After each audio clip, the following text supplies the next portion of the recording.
Praise the Lord. जय मसीह की सबको। धन्यवाद परमेश्वर का आज के दिन के लिए। तो आज हम देखेंगे कि जब यीशु मसीह को क्रूस पे चढ़ाया जाने वाला था और उससे पहले जब वो गतसमनी के बाग में प्रार्थना करने के लिए गए, वो परिस्थिति कैसी थी और उनके ऊपर उस समय क्या बीत रहा था। हालेलुया। क्योंकि उस समय यीशु मसीह शरीर में थे। प्रभु की महिमा हो। और शरीर में हम जानते हैं कि हम जब शरीर में होते हैं तो किसी भी भार को या हम किसी बोझ को या तकलीफ को जब हम अपने ऊपर देखते हैं तो उसका एहसास कैसा होता है। आमेन। खुदा की महिमा हो। तो हम पढ़ेंगे मत्ती की पुस्तक अध्याय 26 के 37 वचन से पढ़ेंगे। वह पतरस और जबद्री के दोनों पुत्रों को अपने साथ ले गया और उदास और व्याकुल होने लगा। आमेन। खुदा की महिमा हो। उदास और व्याकुल होने लगा। तब उसने उनसे कहा, मेरा जी बहुत उदास है। खुदा की महिमा हो। परमेश्वर की महिमा हो। यहाँ यीशु मसीह अपने चेलों के साथ में बातचीत कर रहा है कि मेरा मन बड़ा व्याकुल है और मेरा जी बहुत ज्यादा उदास है। और ऐसा वो बता रहा है कि उसको जो फील हो रहा था उस समय में। आमेन। क्योंकि मनुष्य के सारे पाप के बोझ को वो अपने ऊपर लेने पर था। खुदावन का क्रोध जो था मनुष्य जाति के ऊपर उन गुनाहों की वजह से वो उसके ऊपर आने वाला था और उस बोझ को वो महसूस कर पा रहा था। प्रभु यीशु मसीह उसका एहसास, उस तकलीफ का एहसास उसको हो रहा था। तो खुदावन कहता है कि मेरा मन बड़ा व्याकुल है और क्या हूं मैं बहुत ही भीतर से। हालेलुया। कहता है मेरा जी बहुत उदास है, यहां तक कि मेरा प्राण निकला जा रहा है। आमेन। परमेश्वर की महिमा हो। हम समझ सकते हैं कि इन शब्दों में, इन वर्ड्स में कितना दर्द है, कितनी पीड़ा है। परमेश्वर ने क्रूस पे आने से पहले, क्रूस पे चढ़ने से पहले ही उस दर्द को फील किया। आमेन। परमेश्वर की महिमा हो। उस पीड़ा को वो फील करके बता रहा है कि उसका प्राण जैसे निकला जा रहा है। आमेन।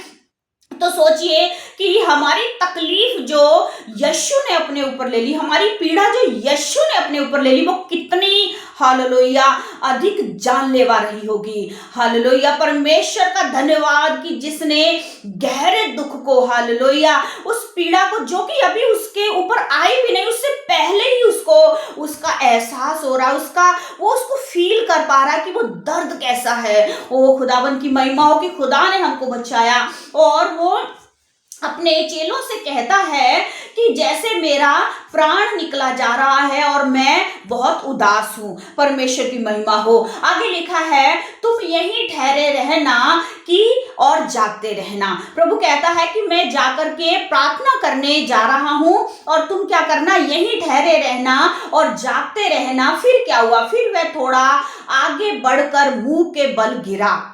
आमेन।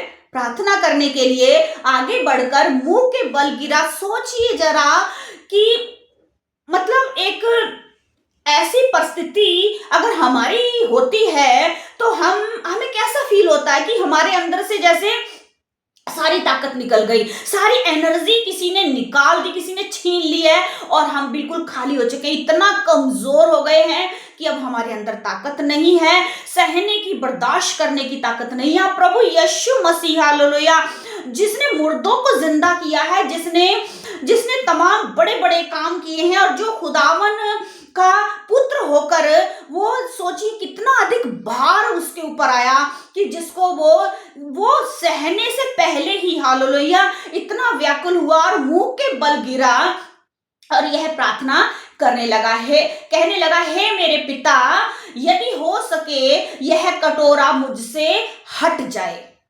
ये जो कटोरा, ये जो मैं पीने पर हूं, मौत का प्याला, अगर हो सके तो मेरे सामने से हट जाए, तो भी जैसा मैं चाहता हूं वैसा नहीं, जैसा तू चाहता है वैसा हो। आमेन। खुदा की महिमा हो। क्या हम इस रीति से परमेश्वर से प्रार्थना करते हैं? क्या हम प्रार्थना करके कहते हैं कि परमेश्वर मेरी नहीं तेरी इच्छा पूरी हो? हालेलुया। हम अपनी लाइफ में कहते हैं कि नहीं, मुझे ये चीज अच्छी लगती है, मुझे ये काम अच्छा लगता है, मुझे ये वस्तु चाहिए, और बस हम उसकी धुन में। लेकिन नहीं, परमेश्वर हमारे लिए वो प्याला पी लिया वो मौत का प्याला, वो परमेश्वर ने हमारी मौत का प्याला जो हमें पीना था वो यीशु ने पी लिया। और खुदावन कहता है इसमें भी मेरी नहीं खुदावन तेरी इच्छा पूरी हो।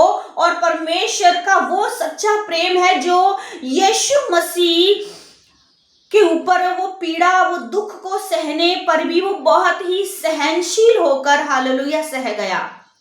आमीन। वध होने वाली भेड़ के समान सह गया, सब कुछ सह गया। अब वो आपके और मेरे लिए सह गया। और ये वो सच्चा प्रेम था जो यीशु मसीह ने पिता से किया। आमीन। वो यहाँ पर पिता से प्रेम कर रहा था, इसीलिए उसकी आज्ञा का पालन कर रहा था। आमीन। खुदा की महिमा हो। यहाँ यीशु मसीह ने पिता से प्रेम किया और उसकी आज्ञाओं का पालन किया और दुख उठाकर हालेलुया, कोड़े खाकर, लहू बहाकर, वध होने वाली भेड़ के समान चुपचाप सहता रहा। और वो किस लिए? सिर्फ आपके और मेरे लिए, समस्त मनुष्य जाति के लिए, ताकि हर एक मनुष्य मसीह यीशु में बचाया जाए, उद्धार पाए, जीवन पाए, छुटकारा पाए, चंगाई पाए। और आज हमारे लिए उद्धार का मार्ग खुला हुआ है यीशु मसीह के नाम से। आमीन। क्योंकि यीशु मसीह ने हमारे लिए रास्ते खोल दिए हैं, यीशु मसीह ने हमारे लिए मार्ग खोल दिए हैं। आज हम उद्धार में प्रवेश कर सकते हैं। आमीन। आज हमारे लिए पापों की क्षमा है प्रभु यीशु के नाम से। आमीन। चाहे हमने कितने भी अनगिनत गुनाह क्यों ना किए हों, लाखों करोड़ों जिनकी कोई गिनती नहीं हो सकती, बाइबल कहती है चाहे तेरे अपराध अनगिनत क्यों ना हो, मैं एक का भी हिसाब नहीं लूंगा। बस चाहिए ये कि हम मन फिराएं और परमेश्वर के पास लौट आए, क्योंकि यीशु मसीह ने हमारे लिए उद्धार का ऐलान कर दिया है क्रूस पर। आमीन।